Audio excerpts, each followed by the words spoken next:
எனக்கு அன்பான கர்த்தருடைய பிள்ளைகளே, இந்த காலை வேளையில ஏசப்பா உங்கள்ட்ட ஒரு கேள்வி கேட்க விரும்புறார். நீங்க உண்மையை சொல்லுங்க. ஏசப்பா பாக்குறார், அவர் கவனித்து கேட்கிறார். நீங்க இந்த போன்ல பாத்துட்டு இருந்தா கூட கர்த்தர் கேட்கிறார் உங்கள்ட்ட கணக்கு. நீங்க உண்மையா கர்த்தருடைய சமூகத்துல ஜெபம் பண்ணி எவ்வளவு நாட்கள் ஆயிருச்சு? வேதத்தை எடுத்து படிச்சு எவ்வளவு நாட்கள் ஆயிருச்சு? ஏசப்பாவோட உறவுல இருந்து எவ்வளவு நாட்கள் ஆயிருச்சு?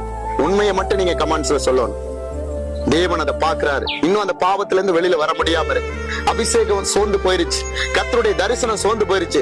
என்னடா இந்த கிறிஸ்தவ வாழ்க்கைன்னு இன்னைக்கு என்ன செஞ்சிட்டீங்க? உலகத்துக்குள்ள ஒரு கால் பாருங்க, ஆவிக்குரிய வாழ்க்கையில ஒரு கால் வச்சு இன்னைக்கு தடுமாறி போயிருக்கிறீங்க.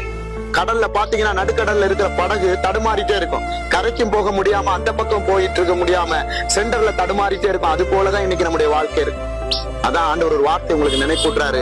வெளிப்படுத்தல எழுதின சுவிசேஷம் 3வது அதிகாரம் 16வது வசனம் சொல்லுது, இப்படி நீ குளிருமின்றி அனலுமின்றி வெதுவெதுப்பா இருக்கிறபடியினால் உன்னை என் வாயின் என்று வாந்தி பண்ணி போடுவேன்.